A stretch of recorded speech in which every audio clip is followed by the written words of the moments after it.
Hey there, welcome to Shadow Archives. Just a heads up, there are a few ads between the 5 and 15-minute mark, then it's completely ad-free after that. I know many of you listen to these stories to relax or drift off to sleep. I hope you'll give this video a chance because I truly believe you won't find stories quite like these anywhere else.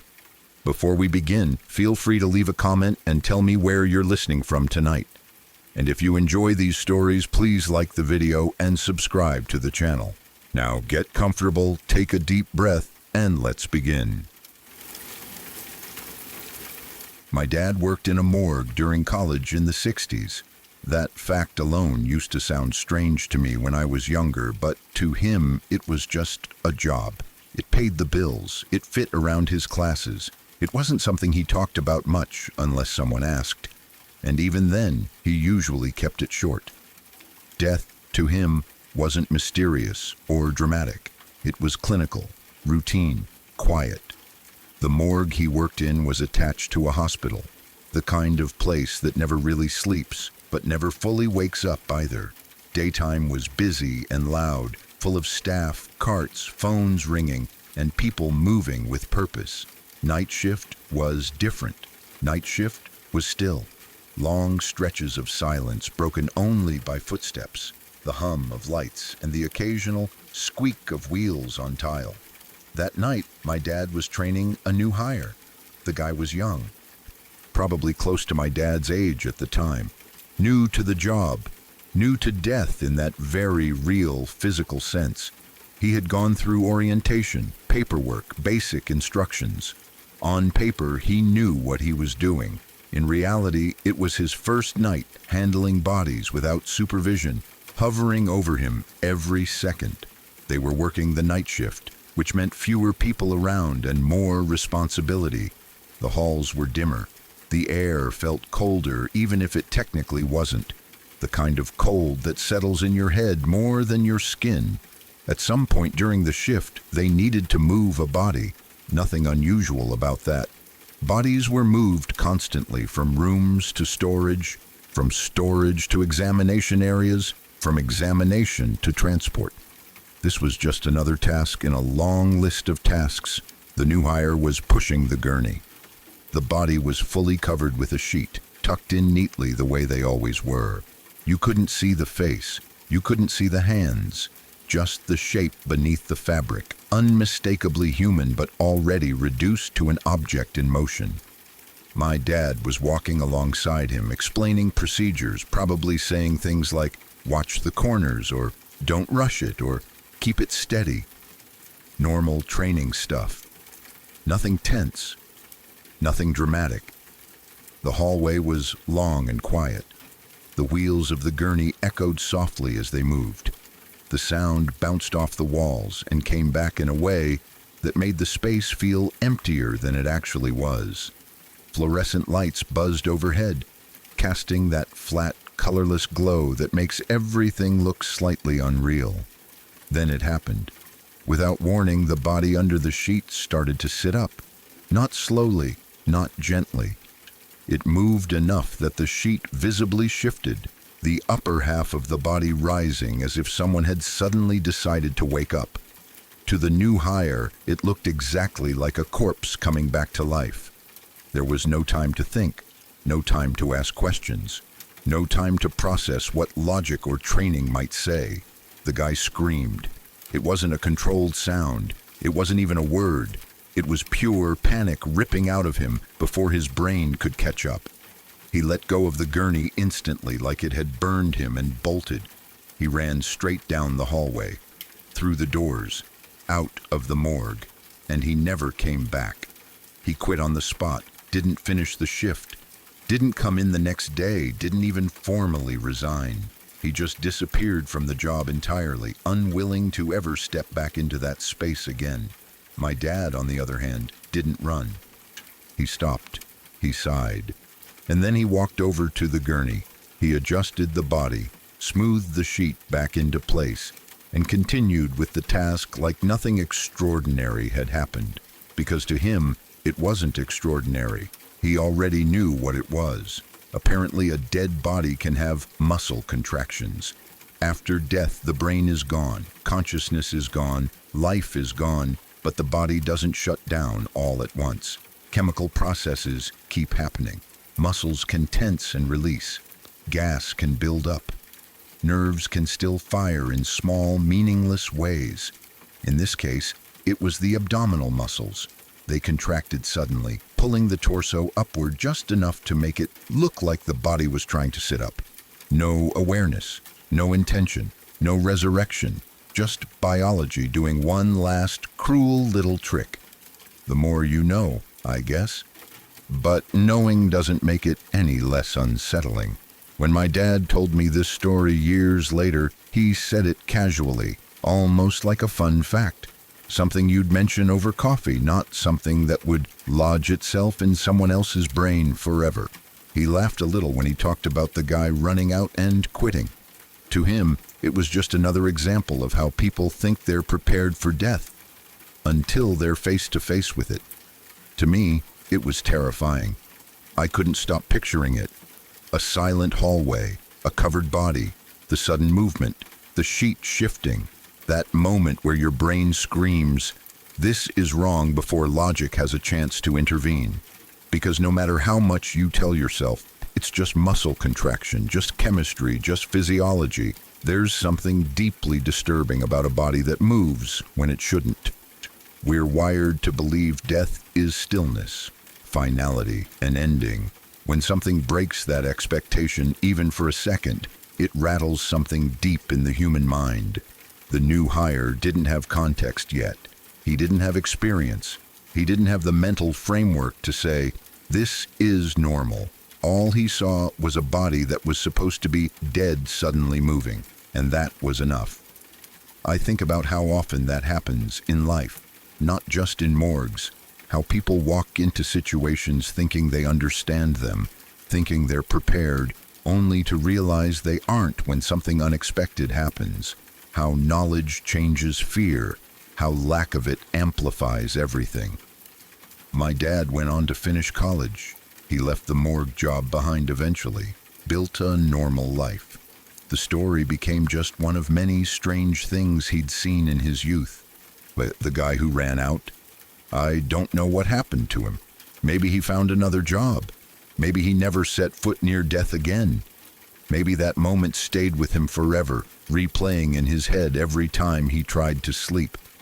Because moments like that have a way of sticking, even when you know the explanation, even when you understand the science, even when you can explain it away in calm daylight words. There's something about seeing the dead move that doesn't fully leave you. It reminds you that the line between life and death isn't as clean as we like to believe, that bodies are machines that don't shut off instantly, that nature doesn't care about our comfort or our expectations. It also reminds you how fragile our sense of control really is. One second, you're doing your job, pushing a gurney down a hallway. The next, you're running for your life from something that wasn't even alive. And all because muscles twitched. The more you know, I guess. But sometimes knowing just gives you something new to be afraid of.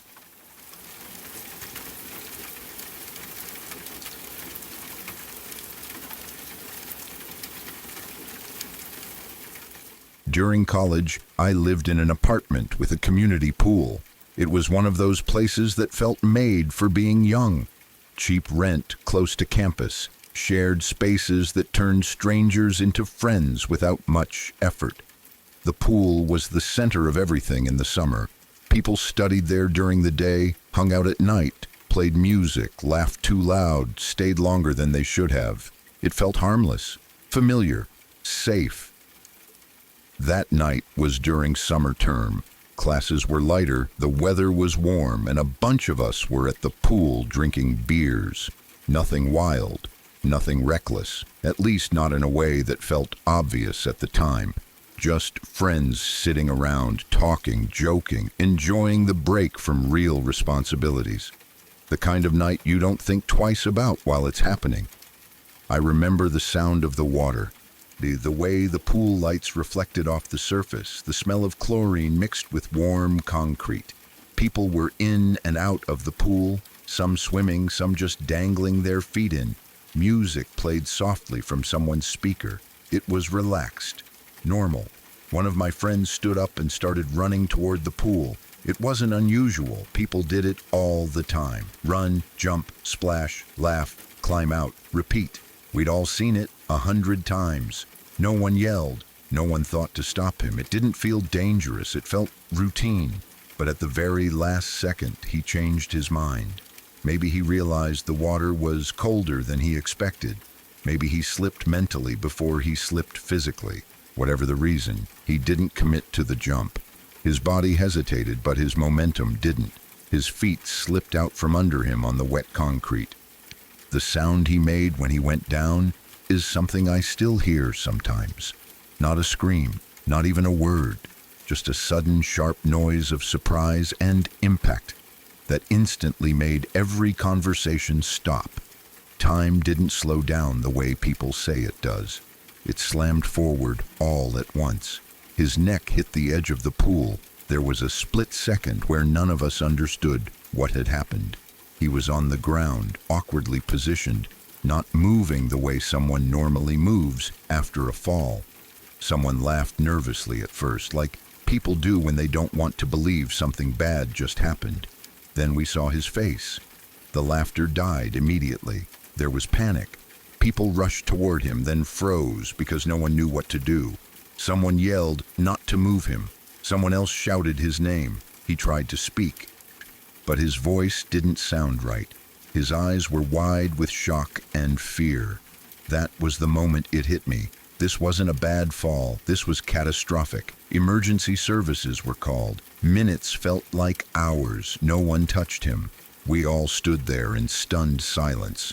The beer cans forgotten. The music still playing quietly until someone finally turned it off. The pool light suddenly felt too bright, too harsh, illuminating something none of us were prepared to see. He kept saying he couldn't feel his legs. That sentence alone rewired something in my brain forever. When the paramedics arrived, they moved quickly but carefully. Neck brace, backboard, controlled movements. Their seriousness made everything real in a way nothing else could. This wasn't a sprain. This wasn't something he'd laugh about later. He was taken away in an ambulance. And the pool emptied out without anyone saying much. People went back to their apartments in silence. No one knew what to say. No one knew how to process what we had just witnessed. Later, we learned the truth. He had broken his neck, just like that. One slip, one moment of hesitation, one wrong angle. His life changed completely in a matter of seconds. He never walked again. His upper body function was extremely limited. Everything he had planned, everything he assumed his body would always be able to do, was gone. I watched someone's life be ruined. That sounds dramatic, but it's not an exaggeration. I watched it happen in real time. I watched a carefree college night turn into the dividing line between before and after for someone I knew. Someone who had been laughing minutes earlier. Someone who had been healthy, strong, young. The worst part was how ordinary it all was. There was no extreme recklessness, no cliff diving, no dare, no fight. Just wet concrete and a split-second decision that couldn't be undone. That's what made it so terrifying. It could have been anyone. It could have been me. After that, I couldn't look at pools the same way. I noticed the slick concrete, the hard edges, the warning signs I had always ignored. I noticed lifeguards actually doing their jobs instead of blending into the background. I noticed how often people ran near water without thinking. I also noticed how quickly people forget. A few weeks later, the pool was busy again. People laughed again. People ran again. New students moved in who had no idea what had happened there. Life went on, because it always does, even when someone else's life has been permanently altered. But I didn't forget.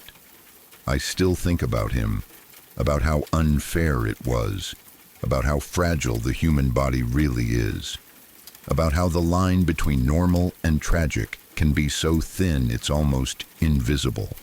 That night taught me something I wish I hadn't learned that way. You don't need monsters or violence or malice for something horrifying to happen. Sometimes all it takes is physics, bad timing, and a moment of lost balance. Listen to the lifeguard. Walk. That advice sounds boring, it sounds overprotective, it sounds like something meant to ruin fun. But it exists for a reason. Because concrete doesn't care how young you are. Because necks don't get second chances. Because consequences don't care if you meant to jump or not. I watched a single slip destroy a future. And that image has stayed with me far longer than any party, any beer, or any summer memory ever could.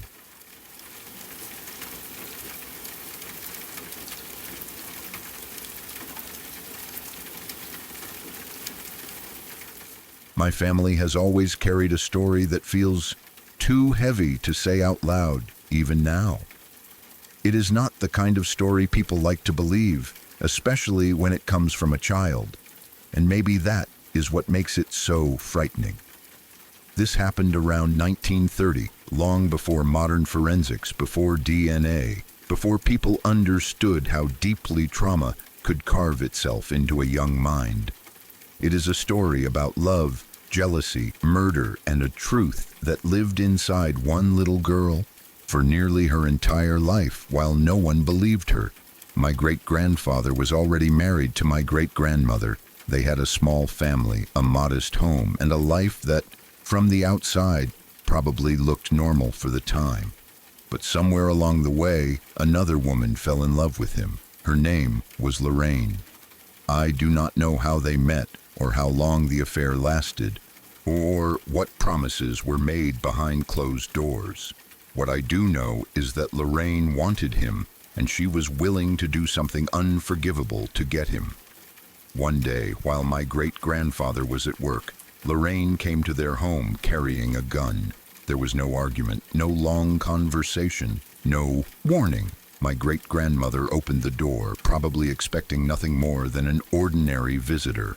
Lorraine shot her point blank. Just like that, a life ended in the doorway of her own home. Behind my great-grandmother stood my grandmother, who was around 3 years old at the time. She saw everything. She saw the gun. She saw the woman. She saw her mother fall. At 3 years old, she witnessed something that would define her entire life. Lorraine saw her too. For reasons we can only guess at, Lorraine chose not to kill the child. Maybe she thought my grandmother would not remember. Maybe she believed no one would take a child seriously. Maybe she simply could not pull the trigger on a child, especially as a mother herself. Whatever the reason, she lowered the gun and walked away. In 1930, crime scene investigations were basic at best. There were no fingerprints collected the way we know today. There was no DNA testing. Evidence could be missed, lost, or never gathered at all. Lorraine left no proof behind that anyone could use. The murder went unsolved. The case went cold. And life, somehow, went on. Eventually, Lorraine got exactly what she wanted. She convinced my great-grandfather to marry her. I do not know how she explained my great-grandmother's death to him, or what story she told about that day. I do not know how he lived with the loss, or how he justified bringing another woman into the same home where his wife had been murdered. What I do know is that he never learned the truth. He died believing whatever lie he was told. Lorraine had 2 children from a previous marriage, both older than my grandmother. I do not know what happened to her first husband. That part of the story has been lost to time, or maybe it was never spoken about at all. From the moment Lorraine moved in, my grandmother's world became something out of a nightmare. She was forced to live under the same roof as the woman who murdered her mother. Every day she saw her. Every night she slept just rooms away from her. As a child, my grandmother told anyone who would listen exactly what she had seen. She said Lorraine killed her mother. She said she watched it happen, but no one believed her. To the adults around her, it was easier to assume she was confused, grieving, or imagining things. Who would believe a small child accusing her stepmother of murder? People told themselves she was just struggling to accept a new family. They thought she hated Lorraine because she replaced her mother. They thought she had turned her grief into a story because the truth was too painful. It is an easy conclusion to reach if you do not want to look any deeper. Lorraine, meanwhile, played her role perfectly. To the outside world, she was the caring wife, the devoted stepmother, the woman who stepped in to help a grieving family. She knew my grandmother knew. That knowledge hung between them, unspoken but alive. Lorraine never had to say a word. Her presence alone was a reminder of what she had done and what she had gotten away with. My grandmother's childhood was filled with quiet cruelty. Lorraine favored her own children openly. They were spoiled, protected, loved. My grandmother was treated like an outsider in her own home. She was the black sheep, the problem child, the one whose feelings were always dismissed. Any anger or sadness she showed was used against her as proof that she was unstable or dramatic. The more she insisted on the truth, the less anyone listened. Imagine growing up like that. Imagine being absolutely certain of what you saw, replaying it in your mind over and over, while everyone around you tells you that you are wrong. Imagine living with the person who destroyed your life, knowing they are smiling because they know no one believes you. That kind of loneliness does something to a person. It teaches you to stay quiet. It teaches you that truth does not always matter. The moment my grandmother could escape, she did. She married my grandfather at the first real opportunity. She left that house and built a life of her own. She had 5 sons. She became a mother, and maybe in doing so understood even more deeply how monstrous Lorraine's choice had been. Still, she carried the knowledge with her. Still, people brushed it off.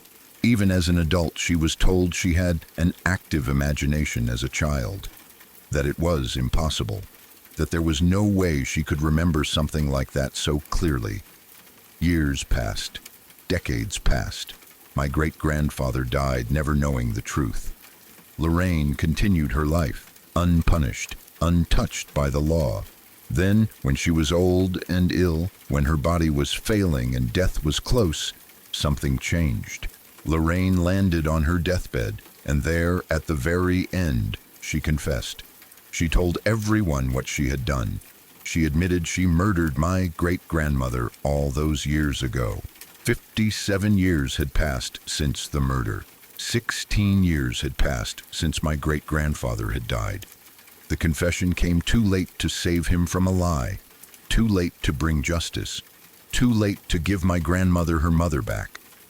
Lorraine may have been worried about her soul, about what waited for her after death. Whatever her reason, the truth finally came out, exactly as my grandmother had said all along. Even then, nothing officially changed. No documents were amended, no records were corrected. As far as the authorities are concerned, the case remains cold.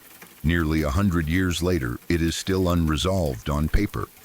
Even though the truth is known within the family, Lorraine was never charged. She never faced consequences in this world. What haunts me the most is not just the murder itself. It is the fact that my grandmother always knew. From the moment it happened, she carried that truth alone. She lived with her mother's killer. She grew up surrounded by people who dismissed her pain, questioned her memory, and sided against her. She had no one in her corner. Her entire family stood on the side of a lie because it was easier, because it was more comfortable, because the truth was too ugly. That is what scares me. Not just that someone could commit such a crime and walk free, but that a child could tell the truth and be ignored for a lifetime. To live with that kind of knowledge, that kind of isolation, changes a person forever. It makes you question reality itself. It makes you wonder how many other truths have been buried because the wrong people spoke them first. This story drives me crazy because it reminds me how fragile justice can be and how easily truth can be silenced when it comes from a voice people do not want to hear.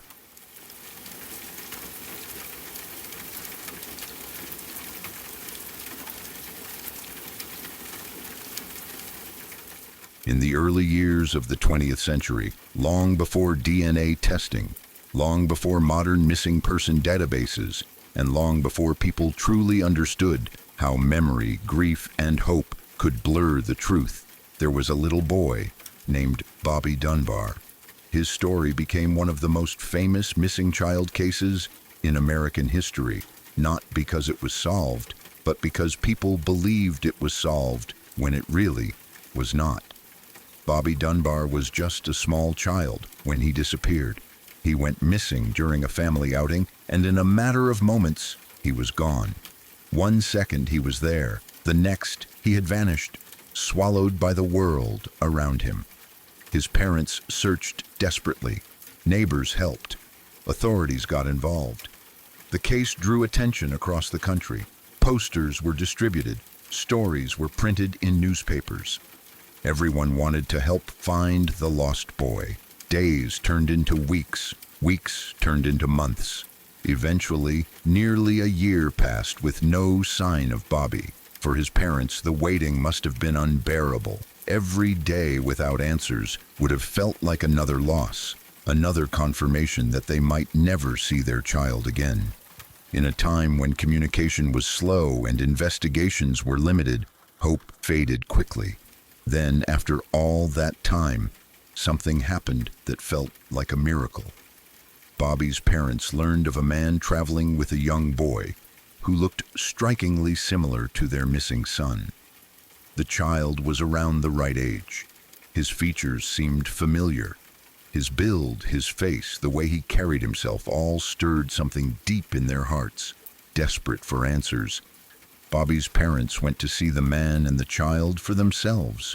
When they laid eyes on the boy, something clicked. They were convinced this was Bobby. They believed that after all this time, they had finally found their son. The relief must have been overwhelming. The hope they had buried rushed back all at once. They wanted to take him home immediately. But the story did not end there. The man traveling with the child claimed the boy was not Bobby Dunbar at all. He said the child belonged to another woman, the boy's real mother. Soon that woman came forward, insisting the child was hers. She said she had raised him. She said she knew him. She said he was not Bobby Dunbar. What followed was a legal battle that captured public attention. Two families stood on opposite sides, both claiming the same child.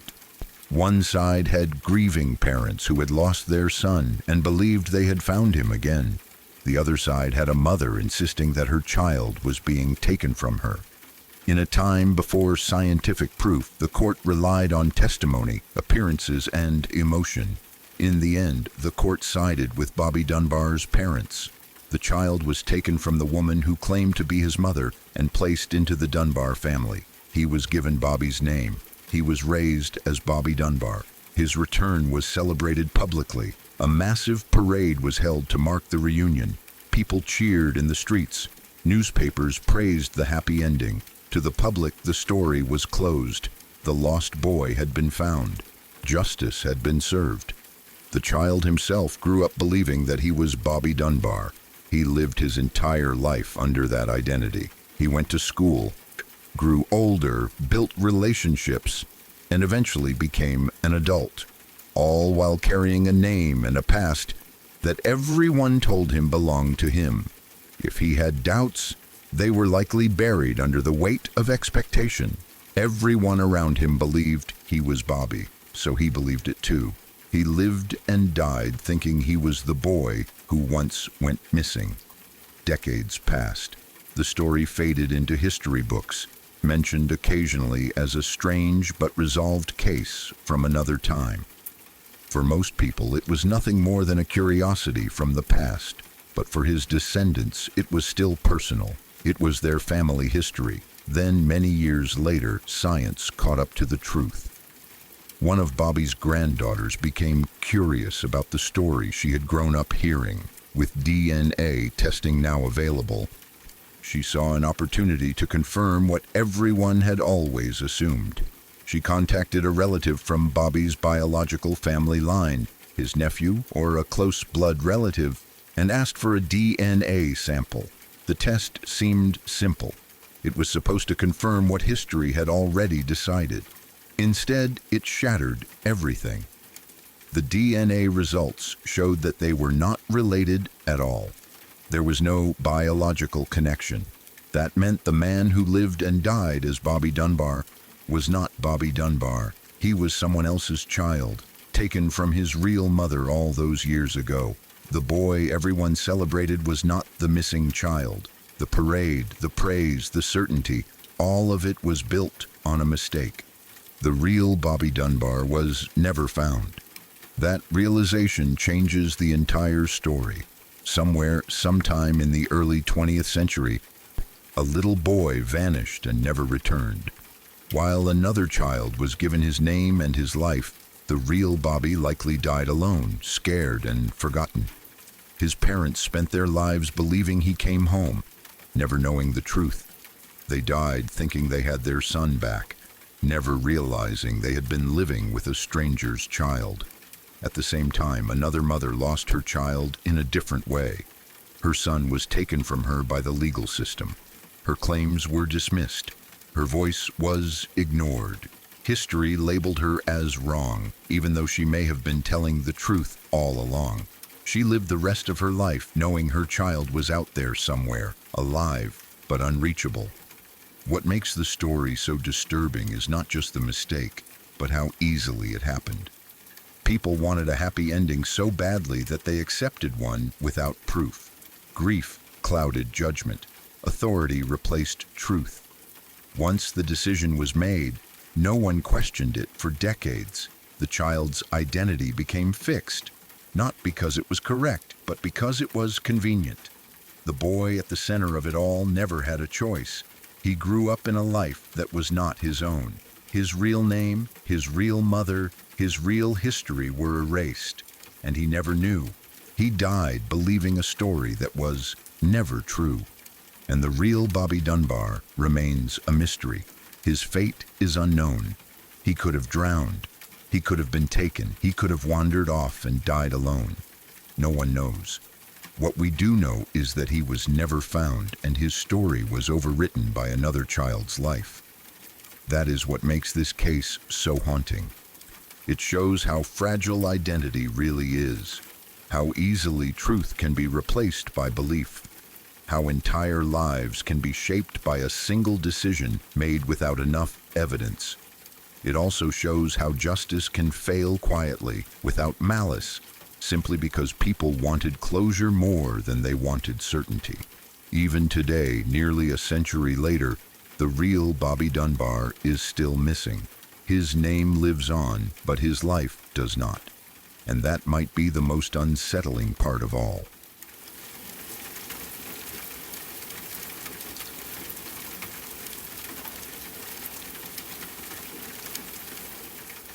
My brother became a police officer, knowing the job would be hard. But there are some calls that stay with you no matter how much time passes. Some scenes do not fade, they do not soften, they do not turn into stories you can tell lightly. They sit inside you, quiet but heavy, waiting for the moments when your guard is down. This was one of those calls. It started as a welfare check. A mother had not shown up for work, and no one could get in touch with her. At first, it did not sound like anything unusual. People miss shifts sometimes. Phones die. Life happens. But enough time had passed that someone became worried. That worry turned into a call, and that call landed on my brother's shift. When he arrived at the home, there were no obvious signs of trouble from the outside. The house was quiet. Too quiet. No movement, no sound. No response when he knocked. Eventually, they made entry. The moment he stepped inside, the air felt wrong. Officers learn to trust that feeling, the one that tells you something bad has already happened. They found the mother on the sofa. She had died there, alone. There was no sign of struggle, no mess, no chaos. just a woman who had passed away quietly, sitting in the place where she likely rested at the end of long days. The cause of death mattered for the report, but in that moment it barely mattered at all. What mattered was what was next to her, her toddler. The little child had dragged a small diaper pad from somewhere in the house and laid down beside her. The pad was placed carefully, as if the child wanted to be comfortable, or maybe wanted their mother to be comfortable. No one knows exactly what was going through that tiny mind. What is known is that the child stayed there. They waited, they cried, they slept, they woke up, and they stayed, with no one to feed them, with no one to give them water, with no one to explain why their mother would not wake up. The toddler died of dehydration. That fact alone is almost impossible to understand. Dehydration is not fast, it is not sudden, it takes time, it means hours turning into days. It means hunger and thirst slowly growing while hope probably faded, inch by inch. It means a child too young to understand death, waiting beside the only person they trusted in the world. As if that was not enough, the house told its own quiet story. The lower cabinets in the kitchen were open. Drawers had been pulled out, not violently, not desperately, but with small hands doing their best. The toddler had been looking for food, looking for something familiar, looking for anything that might make the hunger stop or bring their mother back. Every open cabinet was proof that the child tried. That detail is the one that breaks my brother the most. Not the death itself, not the silence of the house, not even the sight of the toddler beside the sofa. It is the fact that the child tried to survive. Police officers see terrible things. They are trained to compartmentalize, to focus on procedure, to keep emotions in check so they can do their jobs. My brother is not the crying kind. He is steady. He is controlled. He is the person who stays calm when everyone else is falling apart. But this call broke through all of that. He still cries about it, not in front of people, not for attention. It comes out when he is alone or when something small triggers the memory. A child's voice in a store, a diaper aisle, a cabinet door left open. He will suddenly go quiet, and later you can see it in his eyes. That scene plays on a loop in his mind, as clear as the day it happened. What haunts him is imagining the time between the mother's death and the toddler's. The hours where the child must have shaken her, climbed on her, cried out. The moments where the toddler likely thought their mother was just asleep. Children that young do not understand permanence. They believe that if they wait long enough, things will go back to normal. The diaper pad tells a story of innocence that hurts to think about. The child did not curl up on the floor. They did not hide. They chose to be close. They laid down next to their mother, just like they might have done any other day. That single action says more than words ever could. The cabinets tell another story, a story of instinct, of a child doing the only thing they knew how to do when hungry, opening doors, searching, hoping. Each empty cabinet was another failure, another confusion, another moment of fear. When my brother talks about it, his voice changes. He does not describe it dramatically. He does not embellish. He says it simply, which somehow makes it worse. The simplicity makes it real. It makes it impossible to distance yourself from the reality of it. He talks about how quiet the house was, how small the toddler looked, how unfair it felt. Police work teaches you that life is unpredictable and cruel, but it does not teach you how to make peace with scenes like this. There is no lesson. There is no closure. There is only the knowledge that if someone had checked sooner, if one thing had been different, a life might have been saved. That thought is dangerous. It creeps in at night. It whispers questions with no answers. What if the employer had called sooner? What if a neighbor had noticed? What if someone had knocked on the door one day earlier? You can drive yourself mad chasing those what-ifs. My brother knows that logically. Emotionally, it does not matter. What stays with him most is the humanity of the scene. There was no violence, no crime in the traditional sense, just neglect by circumstance, just time passing without anyone noticing, just a system that failed quietly, without alarms or sirens. That makes it harder to process. There was no villain to blame, no one to arrest, no justice to serve, only loss. When people talk about traumatic police calls, they often imagine dramatic shootouts or dangerous arrests. They rarely think about scenes like this, scenes where the danger has already passed, but the damage is complete. Scenes where the officer arrives too late, not because of negligence, but because the world did not move fast enough. This call changed my brother. It made him more protective, more alert, more sensitive to signs that something might be wrong behind closed doors. It also made him quieter. Some stories cannot be shared easily. Some memories do not belong in casual conversation. The toddler never had a chance to grow up, never had a chance to forget, never had a chance to be believed. Like so many of the children in the stories we tell, their suffering existed only in that house, behind closed doors, invisible until it was far too late.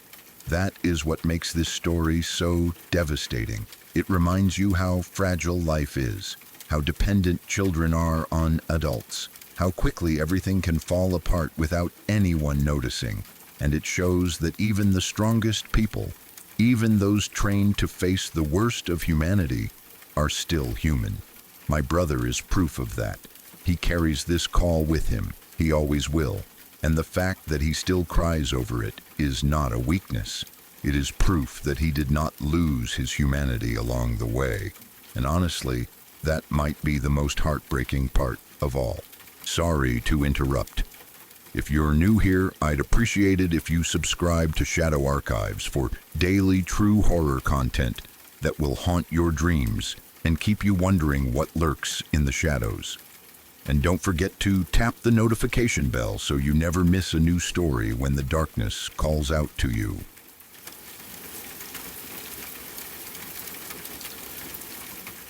I was still in elementary school, young enough that the world felt confusing but not yet dangerous in the way adults understand danger. I didn't have the words for instincts back then, but I remember the feeling clearly, that tight, uncomfortable sense that something was wrong, even though I couldn't explain why. I was about 10 years old. My little sister was 6. We were just kids, existing in that space where imagination and reality blur easily, where adults still feel like authority figures by default. The woman was our neighbor. That detail matters. She wasn't a stranger. She lived nearby. We had seen her before. She was familiar enough that her presence didn't immediately trigger fear. Familiarity creates trust, especially in children. That's part of what makes situations like this so dangerous. You're taught to be careful around strangers, but no one prepares you for the threat that comes wearing a face you recognize. She came up to us suddenly and urgently, like something important was happening. Her voice had a strange intensity to it. She told us she needed to get us to her car. She said she was going to save us. Save us from what? She didn't explain. Or maybe she did, and my brain didn't understand it. I just remember the word save being used over and over, like a spell meant to make everything make sense. Adults saving children is a story we grow up with. Firefighters save people. Parents save their kids. Teachers protect students. The idea of being saved sounds good when you're young, even if you don't know why you need saving. But something in me didn't believe her. As she rushed us toward her car, she pulled out a plastic wand, the kind you associate with toys, with bubbles, with harmless play. She sprinkled water on us with it, like she was performing some kind of ritual. The water droplets landed on my arms, my face, my clothes. It felt wrong. It wasn't playful. It wasn't gentle. It felt deliberate, purposeful in a way that made my skin crawl. Then she gave us grapes. That detail sticks with me in a way that's hard to explain. Grapes should be normal. Grapes are snacks. Grapes are something parents give you. But the way she did it wasn't normal. She insisted. She pushed them into our hands. She told us to eat them. I told my sister not to eat. I don't remember thinking through the reasons. I just knew. I told her quietly but urgently not to eat the grapes. I told her not to get in the car. I told her something wasn't right. My sister was smaller, younger, easier to control. She didn't understand what was happening. She was scared, confused, being rushed by an adult who sounded confident and certain. The neighbor started pushing her toward the car first. That moment is burned into me. Watching my little sister being moved ahead of me, closer to the open car door while I was trying to pull her back. I remember my heart pounding. I remember panic rising in my chest in a way I had never felt before. This wasn't the kind of fear you get from falling or getting in trouble. This was deeper, sharper. It felt like something irreversible was about to happen. I kept telling my sister not to eat, not to go. I kept trying to slow everything down. But the neighbor was strong, determined. She wasn't listening to me. She wasn't explaining anything. She was focused on getting us into that car. Then my mom appeared. I don't remember hearing her approach. I don't remember footsteps or shouting from far away.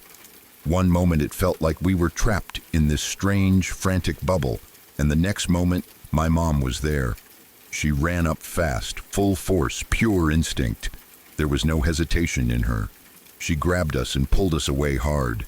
I remember chaos, movement, voices raised, my mom yelling, the neighbor reacting. Everything happened so fast that it blurred together. I don't remember exact words. I remember the feeling of being yanked back into safety, my mom's hands tight on us, her body between us and the car. The neighbor didn't fight back for long. That's another thing that tells you everything you need to know. If this had been a misunderstanding, if she had truly believed she was helping, there would have been confusion, explanations, arguments. Instead, once my mom intervened, it was over. The moment authority appeared, the moment resistance showed up, the situation collapsed. I don't remember the police arriving, but I know things escalated quickly. I know adults talked. I know the neighborhood shifted. I know that family didn't stay. They moved away almost immediately, not slowly, not over time. They were just gone. Later, I learned that the woman had been institutionalized. That word didn't mean much to me as a child, but it carries weight now. It suggests that what happened wasn't just odd behavior or a misunderstanding. It suggests that professionals recognized something deeply wrong, something dangerous. As a child, I didn't fully understand what we had escaped. I knew it was bad. I knew my mom was shaken. I knew adults whispered about it, but the true meaning didn't hit me until much later. As an adult, looking back, the pieces line up in a way that makes my stomach turn. The urgency, the language about saving us, the ritual-like behavior with the water, the insistence on feeding us, the push to get us into the car, the immediate disappearance afterward. That wasn't random. I don't know exactly what her intentions were, and in some ways, that's worse. The unknown leaves room for every possibility. Kidnapping, delusion-driven harm, abuse, murder, some combination of all of it.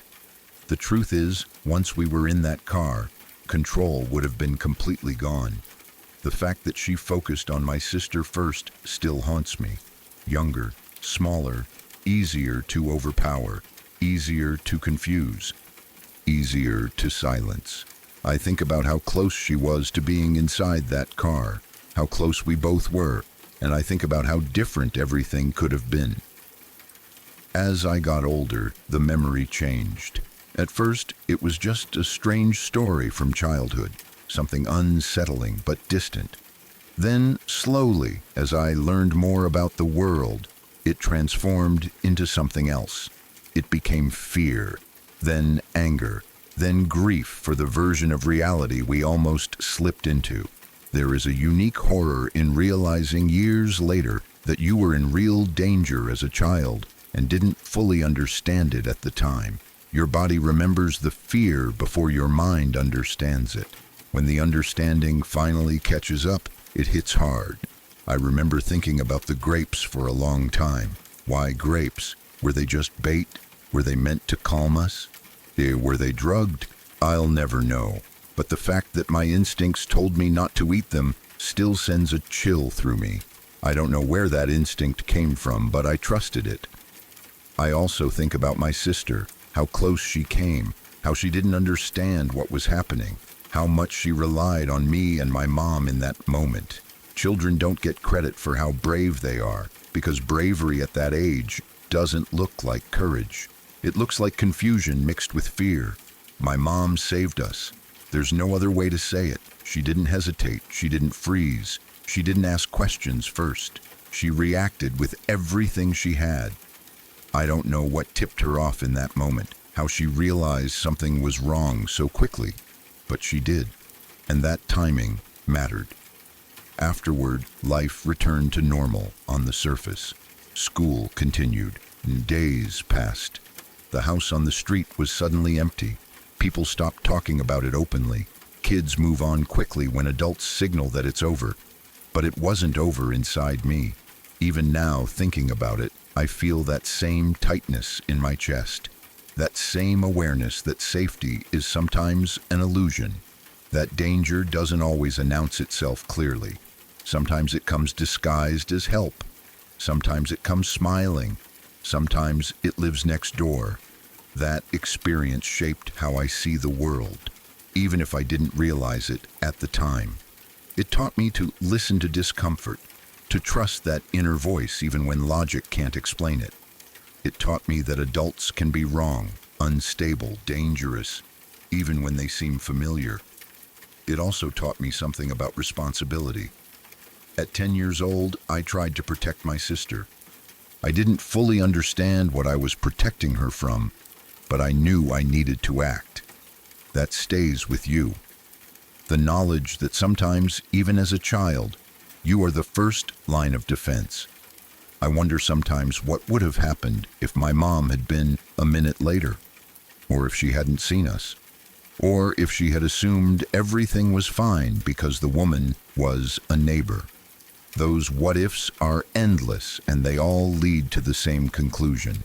We were incredibly lucky. I don't know what happened to that woman after she was institutionalized. I don't know if she ever understood what she tried to do.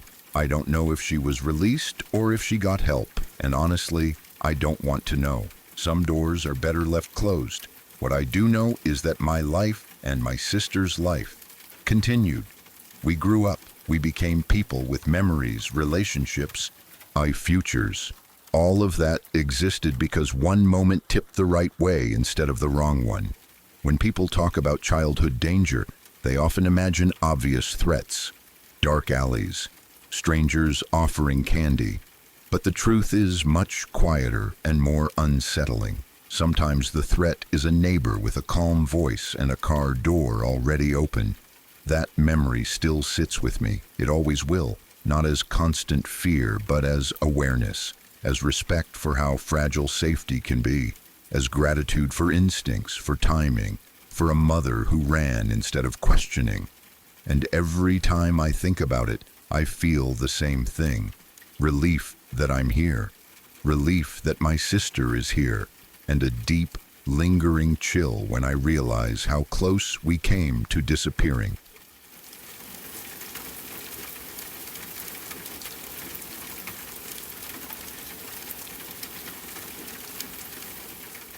The life of Karl Denke is one of those real stories that feels worse than fiction, because no amount of imagination can soften what actually happened. Just thinking about it makes my stomach turn. There's something deeply unsettling about knowing that a person like this existed, lived among others, and went unnoticed for so long while doing things that feel almost impossible to comprehend. Karl Denke lived in Germany during a time when life was already hard for many people. Poverty, hunger, and instability were common, Especially in the years following World War I, people were struggling just to survive.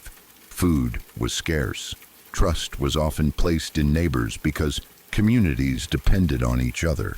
That environment made it easier for someone like Denka to hide in plain sight. He was described by those who knew him as quiet and soft-spoken.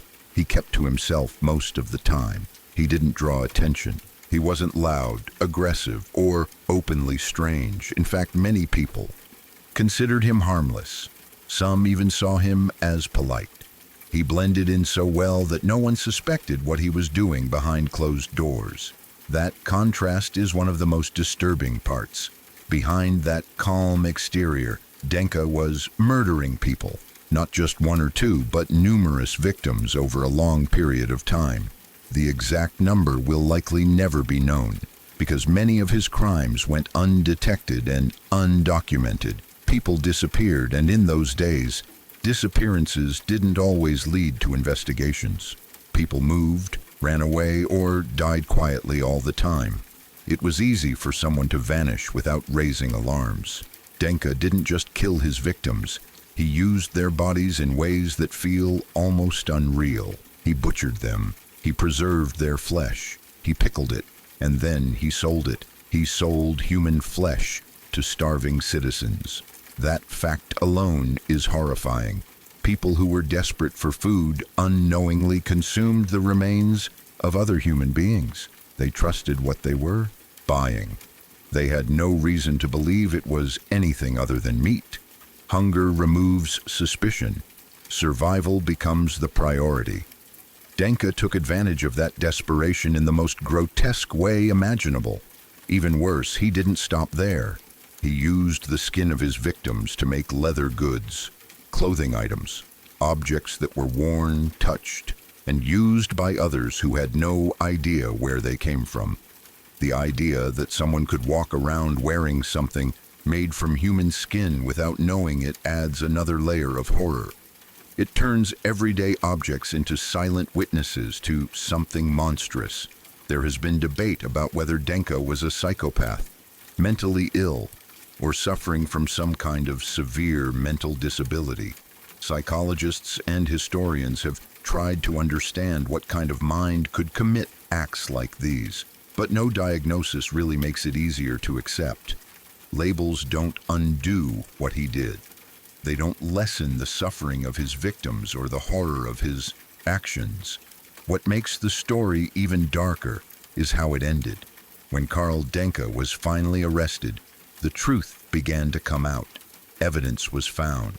The scale of what he had been doing started to surface. But before he could be fully questioned, before there could be a trial, before victims could be named and counted, he took his own life. His suicide cut off any chance of understanding him completely. There were no confessions spoken aloud, no explanations, no answers to the questions people desperately wanted to ask. Why did he do it? How long had it been going on? How many people were there? Did anyone ever suspect him? All of that died with him. That silence makes the story feel unfinished in the worst way.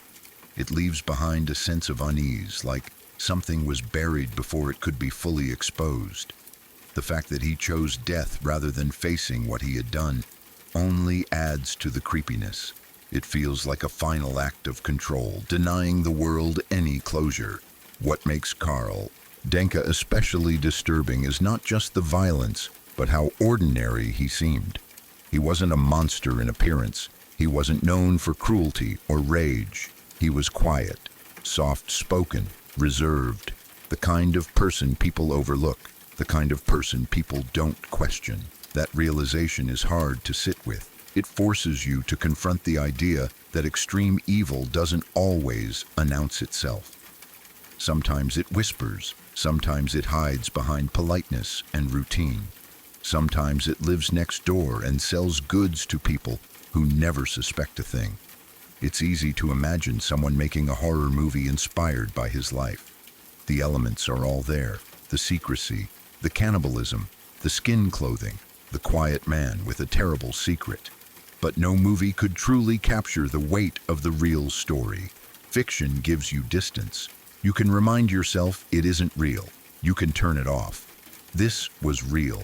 Real people were killed. Real people unknowingly ate human flesh. Real. Communities were affected, and the man responsible lived among them unnoticed until it was too late. That's what makes it so hard to think about. It's not just the acts themselves, but the setting, the hunger, the trust, the silence, the way suffering layered on top of suffering. Denka didn't operate in a vacuum. He exploited a broken world, and in doing so, made it even more horrifying. Even now, long after his death, the story still feels heavy. It's the kind of history that makes you feel sick, not because it's graphic, but because it's human.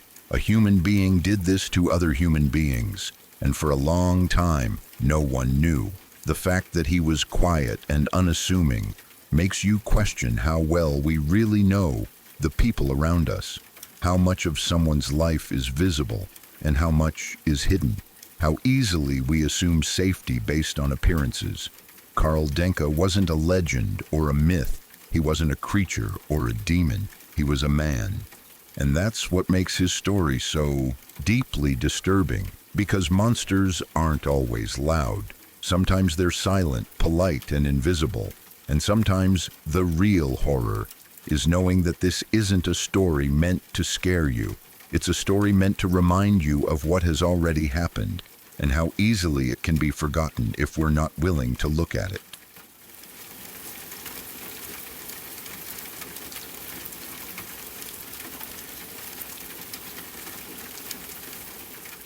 I remember seeing a news report a few months ago that has never really left my mind.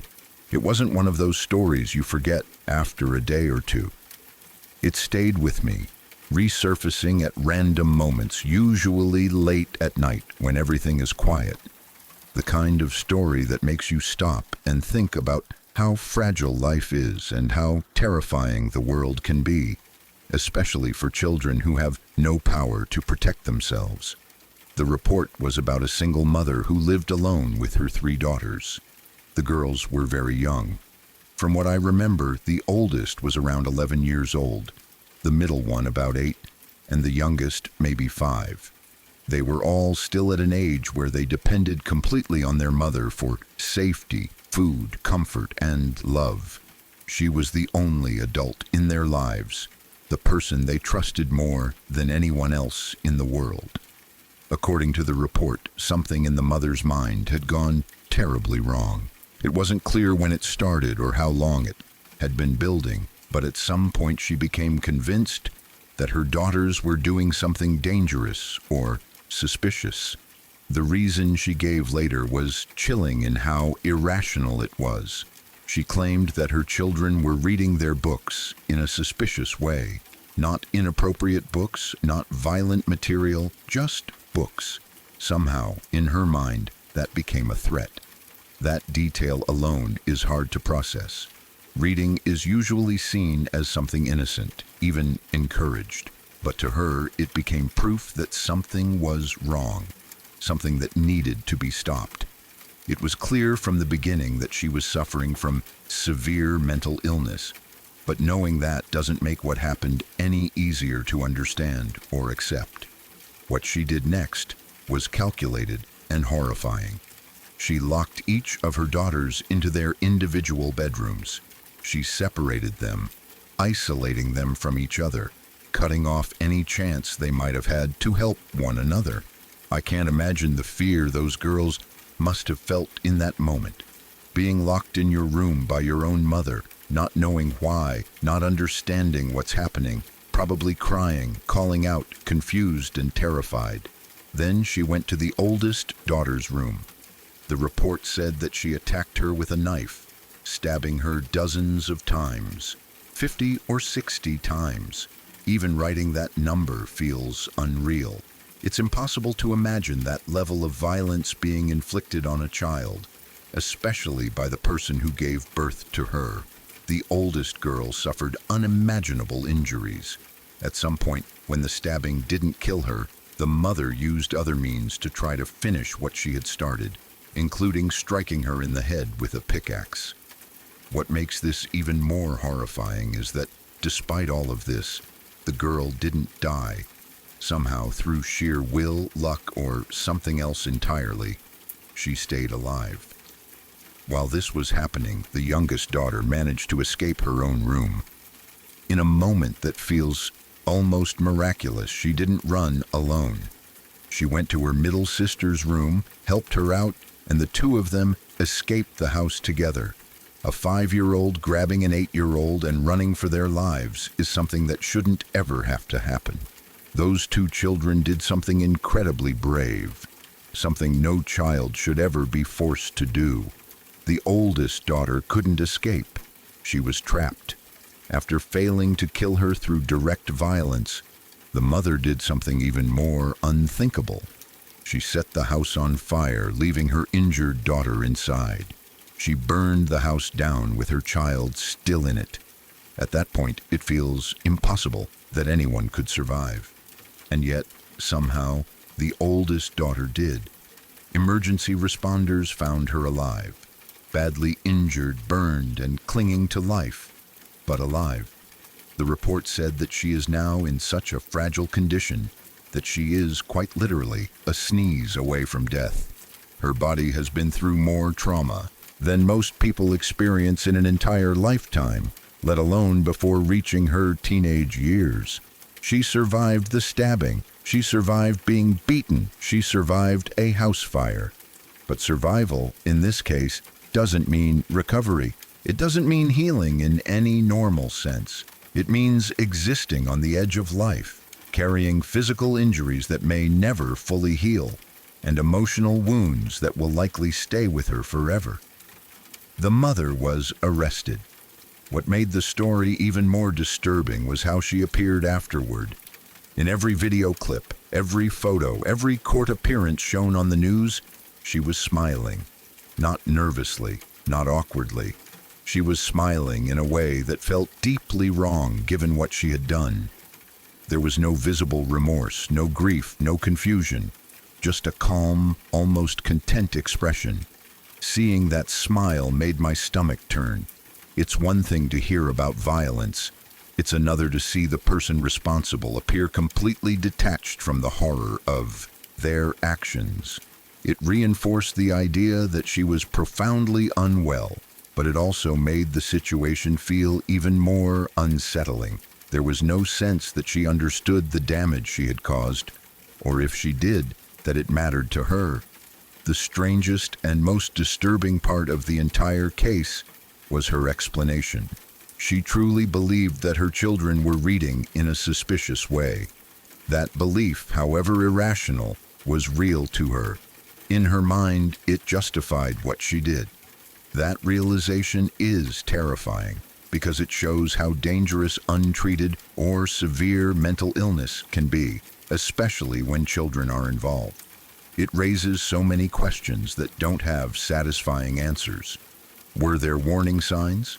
Did anyone notice changes in her behavior? Did she ask for help and not receive it? Or did she hide her struggles until it was too late? Could this have been prevented if someone had intervened earlier? And then there's the question that feels the heaviest of all. What happens to the children now? The two younger girls survived physically, but there's no doubt that what they witnessed and experienced will stay with them forever. They saw their mother turn into something unrecognizable. They ran from their own home in fear for their lives. They know that their sister was attacked and nearly killed by the same person who was supposed to protect them. And the oldest daughter, the one who endured the worst of it, has to live with the aftermath of extreme violence inflicted at an age when most children are worried about school, friends, and small everyday problems.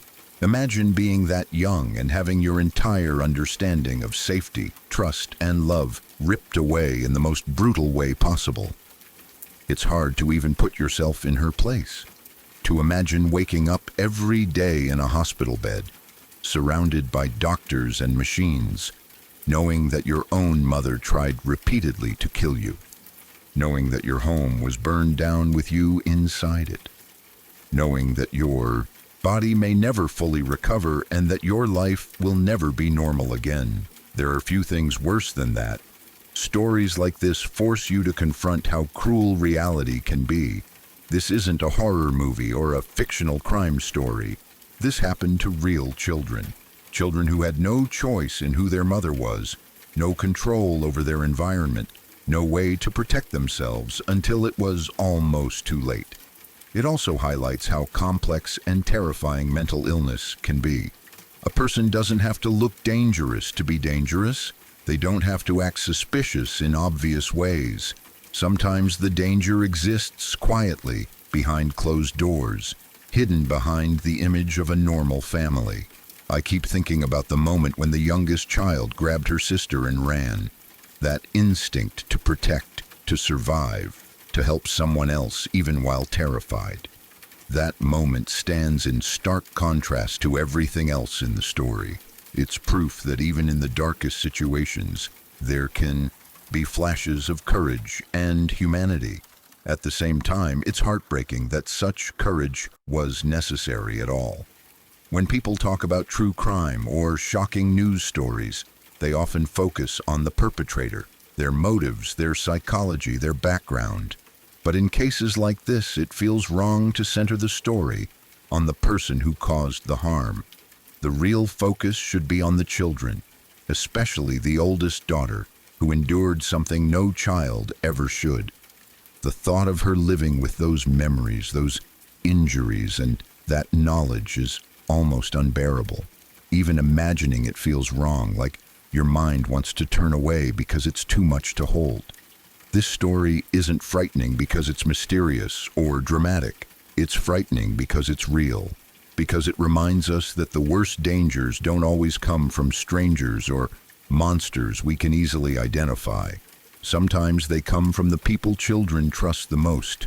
And the fact that she survived doesn't make the story easier. In some ways, it makes it harder. Survival means she has to carry this with her for the rest of her life. It means the trauma doesn't end with the event. It continues, quietly, every day. There are few things worse than imagining a child going through all of that and living. Not because life isn't valuable, but because no one should ever have to survive something so horrific in the first place.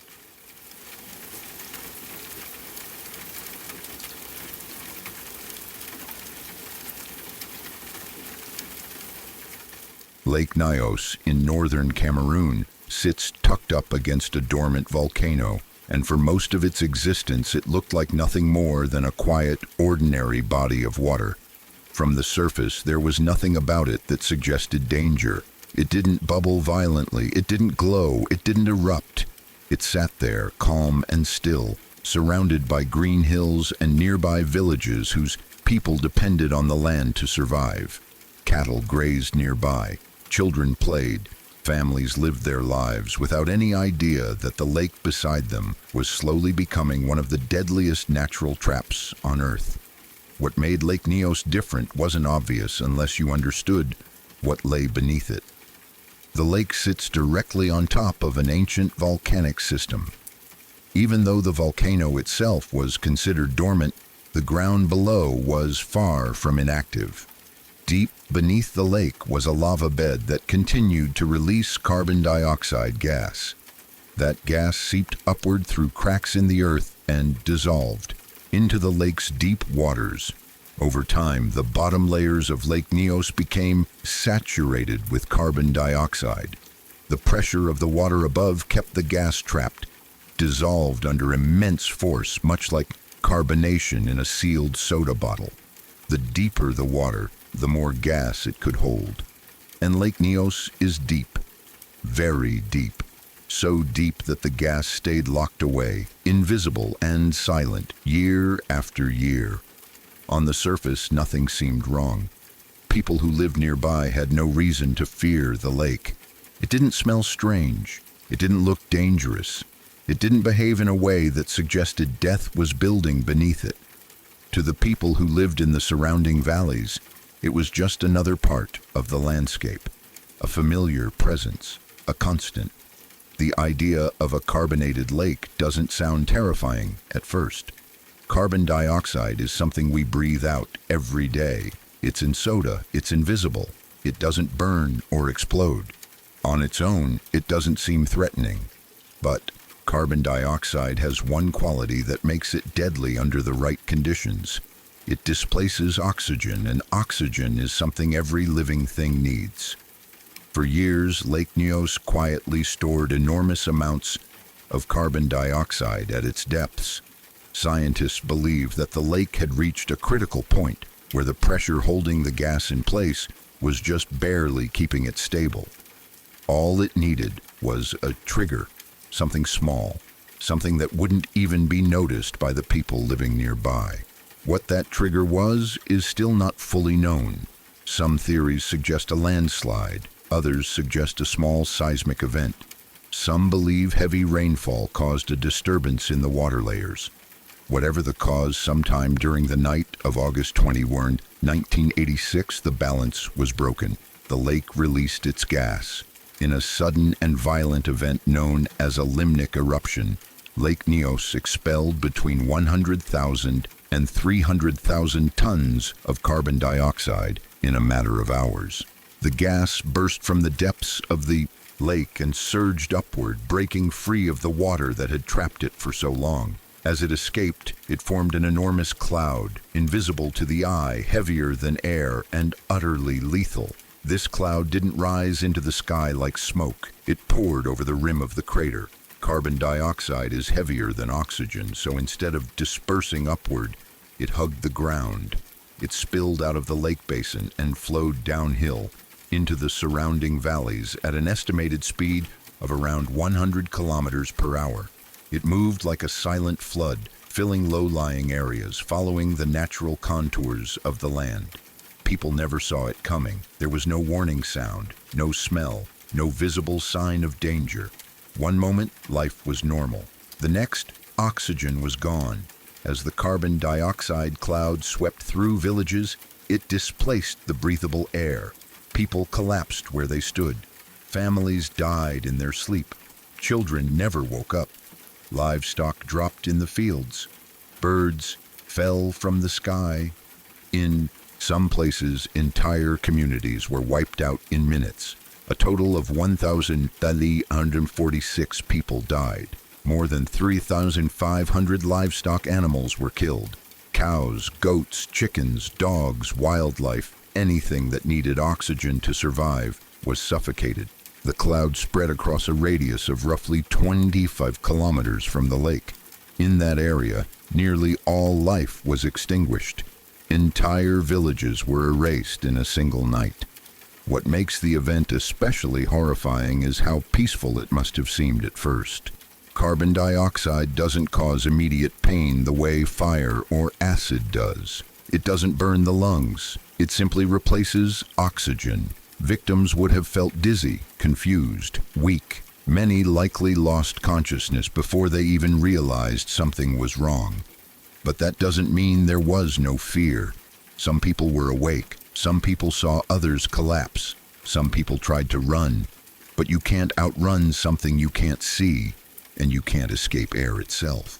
The gas moved faster than most people could react. And because it collected in low areas, those who lived in valleys had almost no chance at all. Entire families were found lying where they had fallen, parents still holding children, people collapsed in doorways, animals piled together in fields. Survivors who lived on higher ground described waking up to silence. No birds, no insects, no livestock sounds, just stillness. When the sun rose the next morning, the scene was incomprehensible. Villages that had been alive the day before were silent. Bodies lay everywhere. Survivors wandered in shock, confused, disoriented, unsure of what had happened. Some people who survived the initial gas exposure suffered long-term health effects, including brain damage caused by lack of oxygen. At first, no one understood what had caused the disaster. There were no signs of an explosion, no evidence of fire, no visible poison. The lake itself looked calm again, almost unchanged. It wasn't until scientists arrived and began studying the area that the truth emerged. The lake had released a massive cloud of carbon dioxide, creating an invisible wave of death. The idea that a lake could kill thousands of people without warning was almost impossible to accept, but the evidence was undeniable. Lake Nyos had become a natural gas chamber. What makes the tragedy even worse is that the danger didn't end in 1986. The lake continued to accumulate carbon dioxide at its depths. Without intervention, it could happen again. Another release, another silent catastrophe. Scientists realized that Lake Nyos wasn't unique. Other volcanic lakes around the world had similar conditions. The event in Cameroon forced the scientific community to confront a terrifying reality. There are places on Earth where death can come without sound, without sight, without warning. In response, engineers installed degassing systems in Lake Nyos. Long pipes were placed deep into the lake to slowly and safely release carbon dioxide in controlled amounts. These systems reduce pressure and prevent another sudden eruption. Without them, the lake would still be a ticking time bomb. Even with these measures, the area remains a reminder of what happened. The villages that were destroyed were never truly rebuilt in the same way. Survivors carry memories that can't be erased. The land itself feels marked by what occurred. A place that once seemed peaceful is now known as the site of one of the deadliest natural disasters in modern history. What makes the Lake Nyos disaster so disturbing isn't just the scale of death, it's the nature of it. There was no enemy to fight, no warning sign to recognize, no instinct that could save you. The people who died weren't reckless. They weren't ignoring danger. They were sleeping in their homes, caring for their families, living ordinary lives. They were killed by something they couldn't see, couldn't smell, and couldn't understand. Imagine waking up in the night, feeling dizzy, confused, unable to breathe properly, watching loved ones collapse around you without knowing why. Imagine being a child in that moment. Imagine being a parent unable to help your family. The fear must have been overwhelming, even if it lasted only seconds. That is what makes this event so haunting. Lake Nyos didn't roar or explode. It didn't announce itself. It simply exhaled, and that breath killed nearly everything around it. Today, Lake Nyos is studied as a warning, a reminder that nature doesn't always look dangerous when it is, that some of the deadliest threats are silent and invisible, that the earth itself can become hostile in ways we don't expect. When people think of natural disasters, they imagine earthquakes, hurricanes, tsunamis, volcanoes, things that destroy loudly and visibly. Lake Nyos challenges that image. It shows that death can arrive quietly, carried on the air, leaving devastation behind without a single flame or sound. Entire villages were exterminated not by violence, but by absence. The absence of oxygen, the absence of warning, the absence of understanding, and that may be the most terrifying part of all.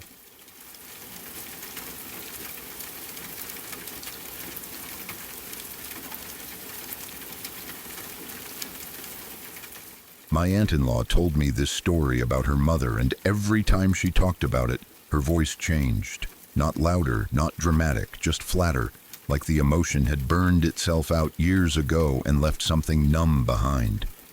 Her mother and Aunt Peg were arguing late at night on the side of a truck route. It was a rural area outside a trucker bar, the kind of place where semis came through constantly, fast and loud, especially at night. There weren't sidewalks or streetlights like you'd expect in a town. Just a wide road darkness and the sound of engines passing through. Both of them were drunk. That detail matters not as judgment, but because it explains how quickly things spiraled and how little control anyone had in that moment. Alcohol had turned an argument into something louder, uglier, and more reckless than it ever should have been. They were yelling at each other, saying things that couldn't be taken back. At some point, her mother slapped Aunt Peg across the face. It wasn't just a light hit. It was full of anger, resentment, and years of unresolved issues, boiling over all at once. After slapping her, the mother turned away. She started walking back across the road toward the bar, still shouting over her shoulder. Things like, "I hate you," and other words meant to hurt. Final words said in the heat of the moment without any idea that they would actually be final. Then it happened. A semi-truck came through at full speed. There was no screeching of brakes, no time to react, no warning. 1 second she was walking across the road, the next she was gone. The impact was so violent that Aunt Peg said there was nothing left. Not a body, not something recognizable. She described it as pink mist. That phrase alone tells you how extreme it was. The force of the truck, the speed, the sheer mass behind it, erased her mother in an instant. Even her clothes were shredded. There was nothing intact enough to gather, nothing to bury, no remains to bring closure in the way people usually expect after a death. Just the aftermath, just the road, just the silence afterward. The truck never stopped. They never found the driver. Whether the trucker didn't realize what had happened or realized and chose not to stop, no one ever knew. In the 1970s, on a rural truck route, with no cameras and no witnesses beyond a drunk daughter standing in shock, it was easy for someone to disappear into the night. And that was it.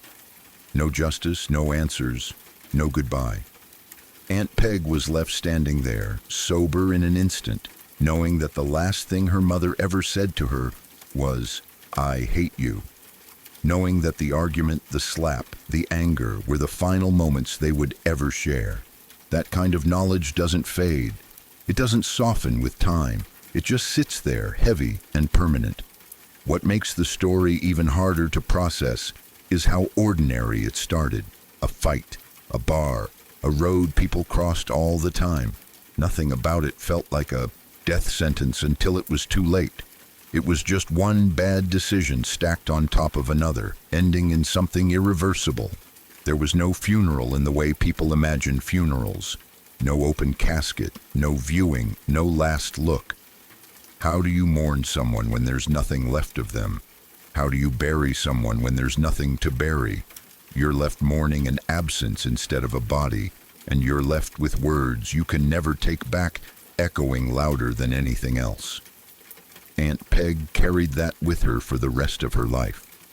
Not just the trauma of witnessing something so violent, but the guilt, the what-ifs, the knowledge that the argument could have ended differently if either of them had walked away sooner, if either of them had been sober, if either of them had paused for just a few seconds. But life doesn't give you rewinds. One moment of anger, one step into the road, one truck at the wrong time, and everything ended. The story isn't scary in a supernatural way. There are no ghosts, no mysteries to solve. What makes it terrifying is how real it is, how fast it happened, how final it was, how easily an ordinary night turned into something that destroyed multiple lives at once. It's a reminder of how fragile everything is, how words matter, how timing matters, how roads don't forgive mistakes, and how sometimes there isn't even a body left behind to prove someone was ever there at all. Just memory and regret.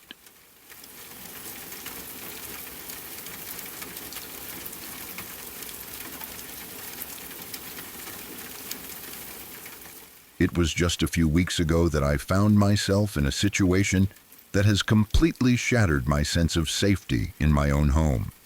I was alone with my little brothers for the evening. They are 4 years old, full of energy, and at that age where everything is an adventure. My parents, specifically my father and my stepmother, had gone out for the night, leaving me in charge. It was supposed to be an easy night, the kind of babysitting gig you actually look forward to because it usually just means watching movies and eating junk food. We had a great time in the beginning, gorging ourselves on candy, chips, and soda. We ran around the living room, played games, and just enjoyed the freedom of having the house to ourselves, without the parents hovering over us. By the time the sugar crash hit, The boys were exhausted, and I managed to get them tucked into bed without much of a fight. The house fell silent after they fell asleep. It is a large house, and when you are the only one awake, the silence can feel heavy, almost like a physical weight pressing down on you. I went downstairs to the living room intending to relax and maybe play some video games or watch a movie on my own. I looked at the clock and saw it was around 11:30 at night. The wind was blowing outside, but inside, everything was still. That was when I heard it. It was a sound that made my blood run cold instantly. It was a super loud smash coming from directly above me. It sounded exactly like a heavy porcelain vase hitting the floor, yet there was something wrong about it. There was the heavy impact, the thud of weight hitting wood, but there was no accompanying sound of shattering glass. It was a dull, heavy boom that vibrated through the ceiling. My immediate thought was that one of the boys had fallen out of bed. The sound came from the second floor, right around where their bedroom is located. Panic surged through me. I didn't even think. I just reacted. I sprinted up the stairs, taking them two at a time, my heart hammering against my ribs. I burst into their room, expecting to see one of them crying on the floor, but the room was peaceful. They were both sound asleep, tucked under their covers, breathing rhythmically. No one had fallen. Nothing was out of place. I stood there for a moment, catching my breath, confused. If they were asleep, what made that massive noise? I stepped back out into the hallway and began to check the other rooms on the second floor. I looked in the bathroom, the guest room, and my parents' room. I checked the closets and looked behind the curtains. I found absolutely nothing. Everything was exactly where it should be. I tried to rationalize it as I walked back downstairs. Old houses make noises, I told myself. Maybe it was the pipes settling, or perhaps something heavy had fallen over in a closet, cushioned by a pile of blankets so the glass didn't break. I sat back down on the couch, but I couldn't relax.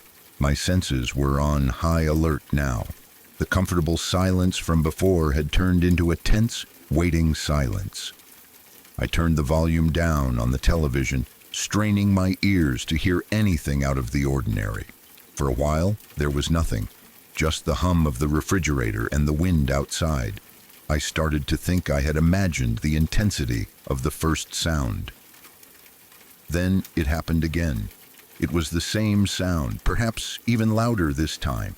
A heavy, dull smash. It sounded violent, deliberate. This time I knew I wasn't imagining it. I froze, staring at the ceiling. Before I could move to check again, I heard small footsteps on the stairs. One of my little brothers came rubbing his eyes, looking confused and scared. The noise had woken him up. He couldn't sleep and wanted to be with me. I didn't want to scare him, so I put on a brave face. I told him everything was fine and that he could come watch TV with me. I wrapped him in a blanket on the couch, hoping the distraction of the cartoon would keep him from asking questions, but inside I was terrified. I knew something was making that noise and I couldn't find it. We sat there for a while, the glow of the TV providing the only light in the room. I kept glancing at the stairs, waiting. Around 1 o'clock in the morning, the third smash echoed through the house. It was undeniable. It sounded like someone had thrown a bowling ball onto the floorboards above us. This one was loud enough to wake my other brother. He came running down the stairs, crying and scared. Now I had both of them with me and I had officially freaked out. This wasn't the house settling. This wasn't the wind. Something was up there. I grabbed my phone and dialed my father's number with shaking hands. When he answered, I tried to keep my voice steady, but I know I sounded panicked. I told him and my stepmother about the noises, about how loud they were and how they were waking the boys up. My parents, trying to be rational adults, told me it was probably nothing. They suggested it might be a tree branch hitting the roof or the heating system acting up. They tried to calm me down, saying they would be home soon, but they didn't seem to grasp the severity of the sounds I was describing. I felt frustrated and isolated. I needed them to believe me.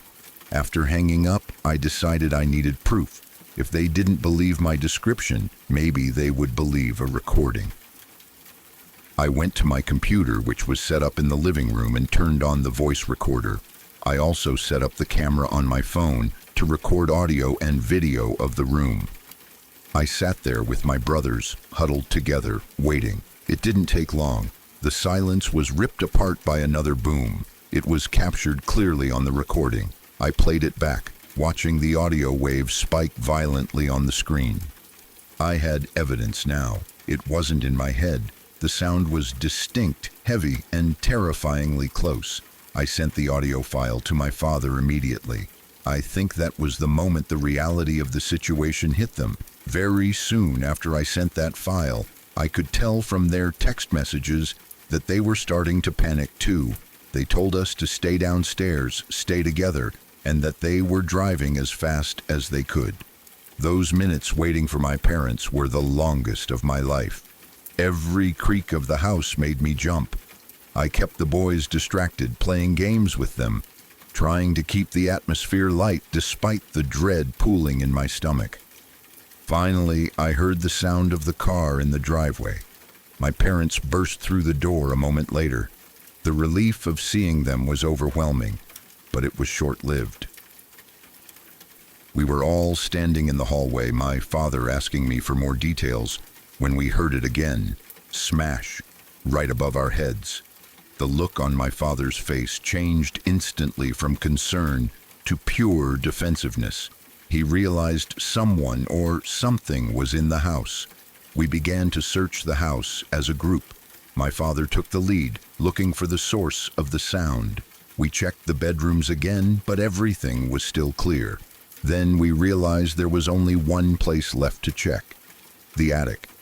We have a small attic room, a space close to the roof that we use for storage. We call it the lumber room or the storage crawl space. It's a cramped, dusty area that you access through a small door on the upper landing. We gathered at the bottom of the stairs leading up to that level. My father moved forward to open the door to the attic. As he pulled the door open, the light from the hallway spilled into the darkness of the attic. What we saw there is something that will haunt my nightmares forever. Crouched in the shadows amidst the boxes and old furniture was a person. But it wasn't just a regular intruder. It was a small man, or perhaps a woman. It was hard to tell. They had painted their entire body black. Their skin, their clothes, everything was covered in a thick, matte black substance, making them look like a living shadow. The moment the light hit them, the figure lunged. They didn't run away. They attacked. My father screamed, a sound of pure primal fear and protection. He yelled, "The children! Get them out!" I didn't hesitate. I grabbed my 4-year-old brothers, one in each arm, and I ran. I didn't look back to see what was happening. I sprinted for the garage door, fumbling with the keys. My hands were shaking so bad I almost dropped them, but I managed to unlock the door, shove the boys inside, and slam it shut behind me. I locked it immediately and turned on the bright fluorescent lights of the garage. The sudden brightness was blinding after the dim house, but it felt safer. We were trapped in the garage, listening to the muffled sounds of chaos from inside the house. I had to keep the boys calm. They were crying, asking for Mom and Dad. I told them we were playing a special hide-and-seek game. I told them we had to be as quiet as mice and that they had to hide behind the stacked boxes in the corner. I made up a rule right then and there. I told them that no matter what they heard, they could not come out or make a sound until I said the secret code words, "birthday cake." They nodded, their wide, tear-filled eyes looking up at me with total trust. They hid behind the boxes, and I stood guard by the door, holding a heavy wrench I had found on the workbench, waiting. 2 hours passed. It felt like 2 years. I strained my ears against the door, but the house had gone silent again. I didn't know if my parents were okay. I didn't know if the black-painted figure was waiting on the other side of the door. Finally, I heard the distinct sound of sirens wailing in the distance, getting louder and louder. Police and ambulance sirens. They screeched to a halt outside our driveway.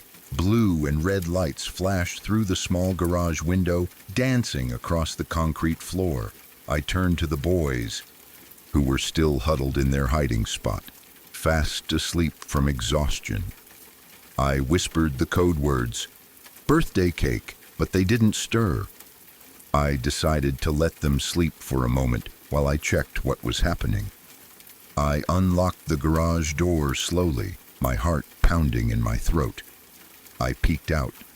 The front door of the house was open, and there were police officers everywhere. I saw an ambulance crew wheeling a stretcher out. I ran towards them. My stepmother was sitting on the back of the ambulance, a bandage pressed to her head. She had a gash on her forehead, and there was blood, but she was conscious and talking to the paramedics. My father was standing next to her, looking pale and shaken, holding her hand. I rushed over to them, and the relief that washed over my father's face when he saw me was immense. He hugged me so hard, it hurt.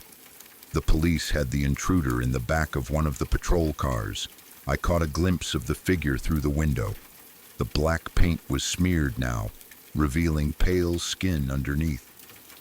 It was a terrifying sight, a person who had deliberately tried to become a shadow to hide in our home. The police explained to us what had happened. The intruder had been living in our attic for who knows how long. The smashing sounds we heard were the intruder destroying things. They had been in a rage, breaking old heirlooms and boxes stored in the attic. The reason there was no shattering glass sound was that the intruder was throwing heavy objects onto piles of old clothes and rugs, or simply smashing heavy wooden items that thudded rather than shattered. When my father opened the attic door, the intruder had grabbed a heavy ceramic vase and thrown it with full force. It had struck my stepmother in the head, causing the wound. While my father was tending to her and wrestling with the shock, he had managed to call the emergency number. In Sweden, we call 112, similar to 911 in the States. The intruder, realizing they were cornered, had tried to run. They scrambled down the stairs and tried to bolt out the front door. However, our front door has a complicated double lock system that is tricky to open if you don't know the trick to it. The intruder fumbled with the lock, panic setting in, and couldn't get it open in time. My father, despite his shock, had blocked the hallway, and the police arrived just as the intruder was trying to smash a window to escape. I went back to the garage to retrieve my little brothers. They were groggy and confused, but safe. We didn't tell them exactly what happened. We just said the police came to help catch a bad guy who was making noise. We all went to a hotel that night because none of us could bear the thought of sleeping in that house. My stepmother recovered from her injury, though she has a small scar on her forehead now, a permanent reminder of that night. We eventually went back home, but things haven't been the same. We installed a security system with cameras in every room and sensors on every window and door, including the attic. But even with all the security in the world, the psychological scars are deep. I still have terrible sleeping issues. I suffer from nightmares where I see that black-painted figure crouching in the corners of my room. Every time I hear a random noise in the house, a creak of a floorboard, the wind rattling a window, or just the house settling, my heart stops. I find myself freezing, holding my breath, waiting for that heavy, dull smash to echo from the ceiling again. I constantly think there might be another one hiding in the dark, waiting for us to fall asleep. It is a fear that never really goes away, the knowledge that the safety of your own home is just an illusion.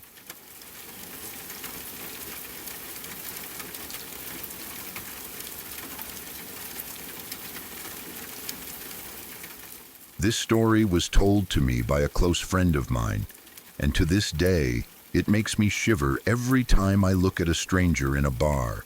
It serves as a grim reminder that the monsters we fear aren't hiding under our beds.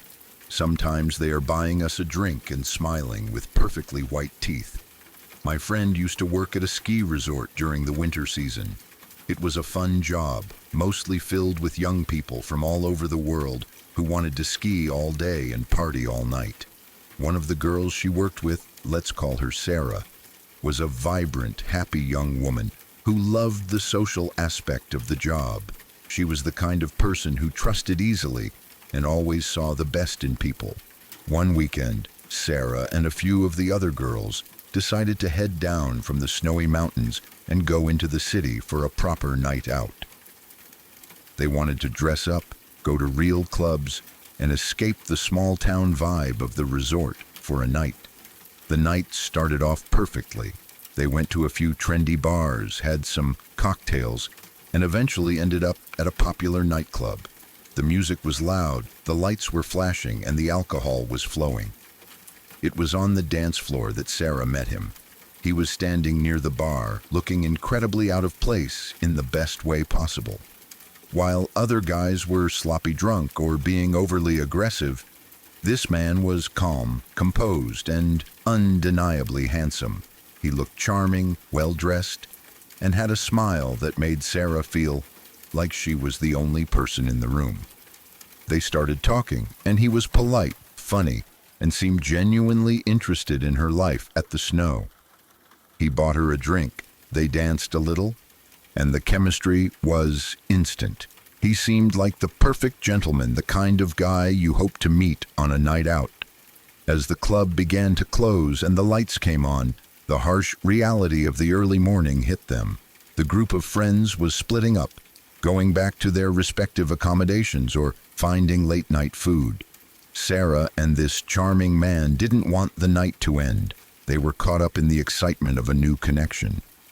Naturally, the conversation turned to where they should go. He suggested his place. He told her he had a nice apartment just on the outskirts of the city, that he had a bottle of wine they could share, and that it would be quiet. It was a tempting offer. He didn't seem dangerous. He seemed safe.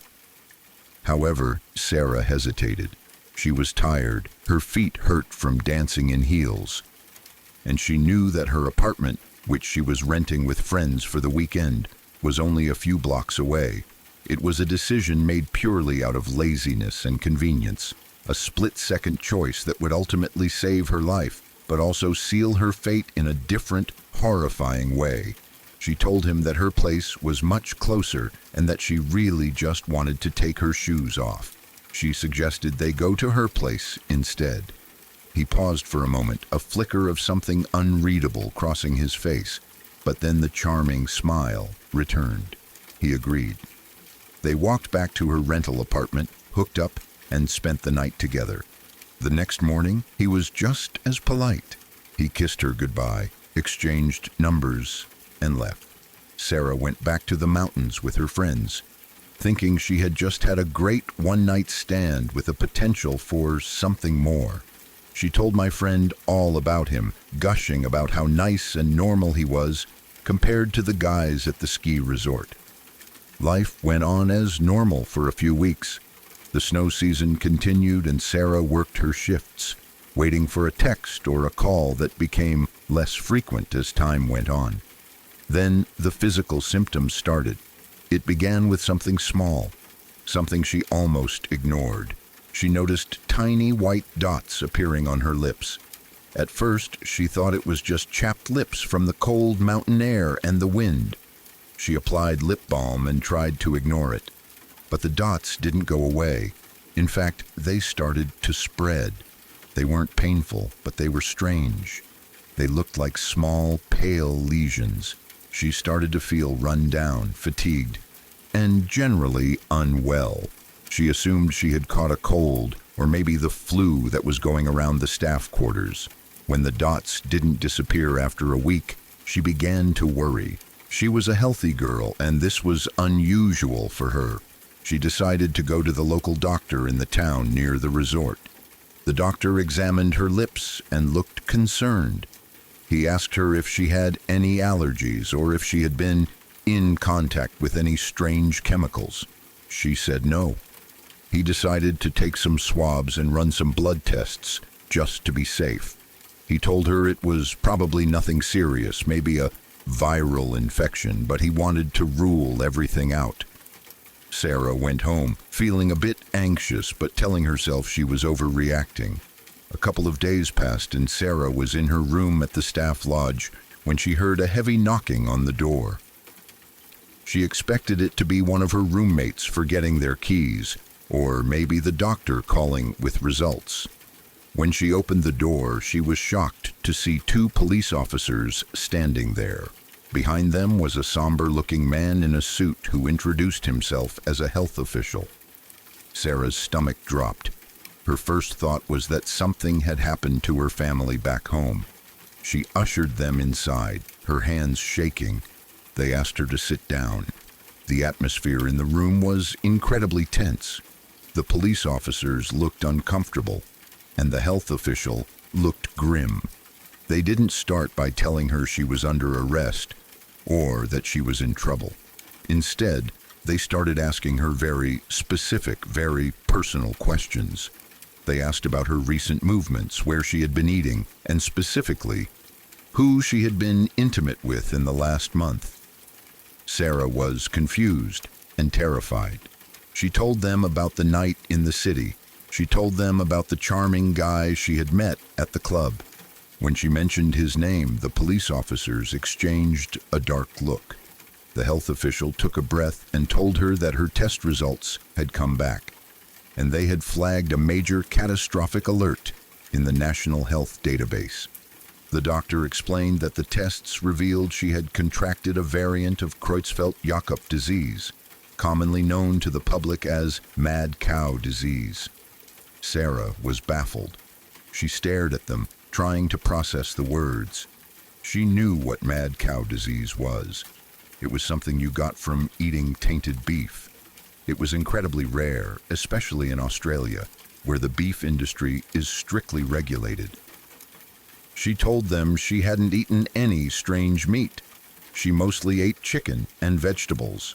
The health official shook his head slowly. He explained that while the disease is usually contracted through infected bovine meat, the specific strain she had was extremely concentrated. It was a prion disease, something that attacks the brain, eating holes in it until the victim goes mad and eventually dies. It is incurable. Then came the question that made the room spin. The official explained that there is another way to contract this specific, highly aggressive variation of the disease. It can be transmitted through contact with human tissue that is infected. Specifically, it is most commonly found in cannibalistic rituals, historically known as kuru, where people would consume the brains or flesh of the dead. He told her that for her to have contracted this through a sexual encounter or close physical contact involving fluids, the person she was with must have had a dangerously high viral load, likely from consuming infected human flesh recently. Sarah felt like she was going to throw up.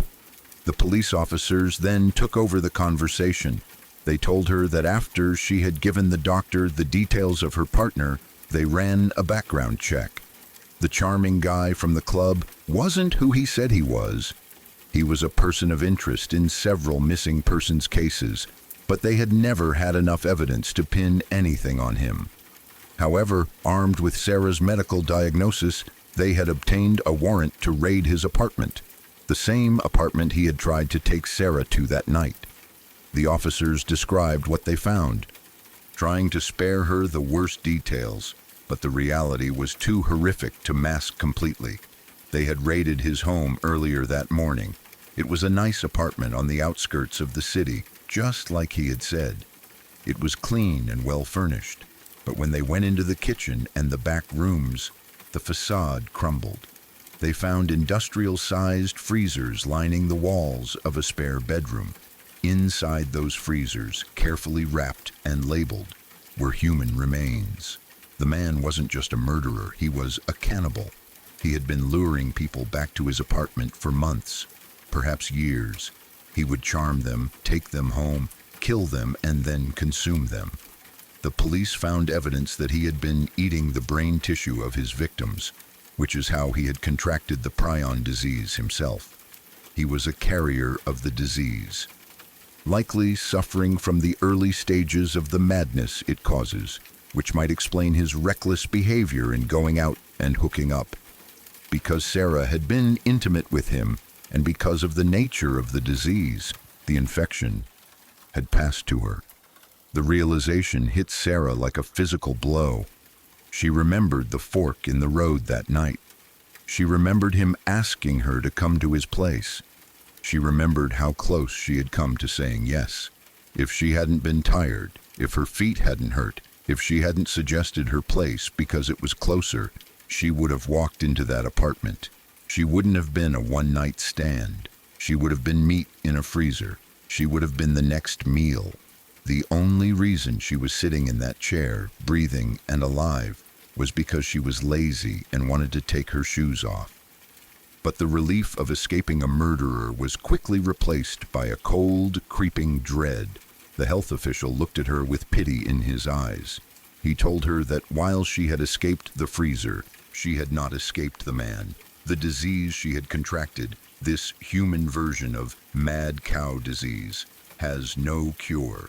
It is a slow, degenerative sentence. Prions are not like viruses or bacteria. You cannot kill them with antibiotics. They simply exist to destroy. They would slowly eat away at her brain tissue, turning it into a sponge. The police arrested the man. He was taken into custody, and the story made headlines as one of the most gruesome discoveries in the city's history. They found the remains of several missing travelers and locals in his apartment. He was a monster hiding in plain sight, wearing a handsome face and a charming smile. But for Sarah, justice for the other victims did little to help her situation. She was a living victim of a crime that was still killing her. My friend told me that Sarah left the snow shortly after that. She couldn't work anymore. The psychological trauma of knowing she had slept with a cannibal was bad enough, but the medical reality was worse. She had to move back home to be with her family. The doctors told her she might have years or she might have months, depending on how fast the disease progressed.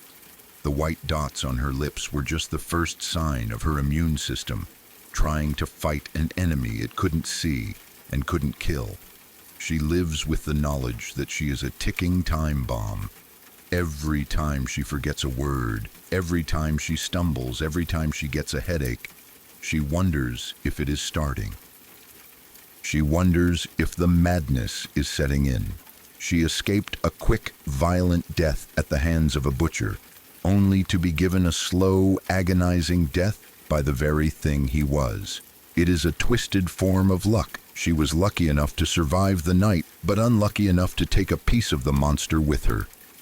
I think about this story every time I go out. I think about how fragile our safety really is. We make thousands of small decisions every day. Turn left or turn right, go home or stay out, your place or mine. We never realize that one of those tiny, insignificant choices could be the difference between life and death.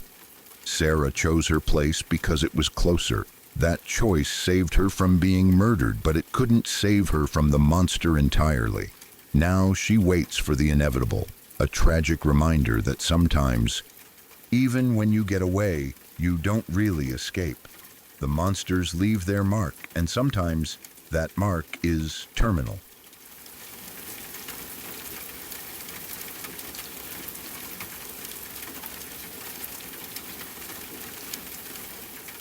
It happened a few miles outside the town I grew up in. The places involved weren't abstract. They were familiar roads, familiar exits, familiar diners. As a kid, I remember hearing about it in fragments. Adults lowering their voices when it came up. Teachers being more serious than usual when talking about safety. The story never fully disappeared. It came back again and again as I got older, each time with more detail. Each time feeling heavier. When you grow up somewhere, you get used to thinking of it as contained. Safe. Boring even. The kind of place where nothing truly awful happens, at least not the kind of things you hear about on the news. This story shattered that illusion early. It was proof that something unimaginably dark could exist right alongside everyday life, hidden in the same landscape you drove through without thinking. Shasta was saved by a waitress at a Denny's. That detail has always stuck with me. Not a dramatic police chase, not a lucky escape, just a waitress doing her job, paying attention. Someone who noticed that something wasn't right. The way Shasta behaved, the way the man interacted with her, the tension that couldn't be explained away as a bad mood or a tired kid. The waitress trusted that feeling instead of ignoring it. She called the police. That phone call changed everything. What makes it even more unsettling for me is that my stepmom worked for police dispatch in our county around that time. She was there when the call came in from Denny's. She was part of the chain of people who realized, in real time, that the missing child everyone had been hearing about was suddenly found, alive, sitting in a diner, just miles away from where we all lived. I try to imagine what that moment felt like on the other end of the line. The shift from routine to urgency. The recognition that this wasn't a false alarm or a misunderstanding. That something massive had just cracked open. That the nightmare everyone feared had intersected with an ordinary morning at a restaurant. Knowing that someone I knew was there for that call makes the story feel uncomfortably close. It wasn't just a headline. It wasn't just a case file. It passed through people in my life, through a dispatcher's headset, through a diner phone, through the hands of police who drove the same roads we all drove. Growing up, I'd hear bits and pieces about it at school or from adults talking when they thought kids weren't listening. The tone was always the same. Shock, fear, a kind of disbelief that it had happened there, in our area, near our homes, the place where parents let their kids ride bikes and wander and feel free. It's one thing to know, intellectually, that terrible things happen everywhere. It's another thing to realize that one of the most disturbing crimes you've ever heard of unfolded practically in your backyard. That the gas stations, diners, and highways connected to it are places you've been. Places that look normal in daylight.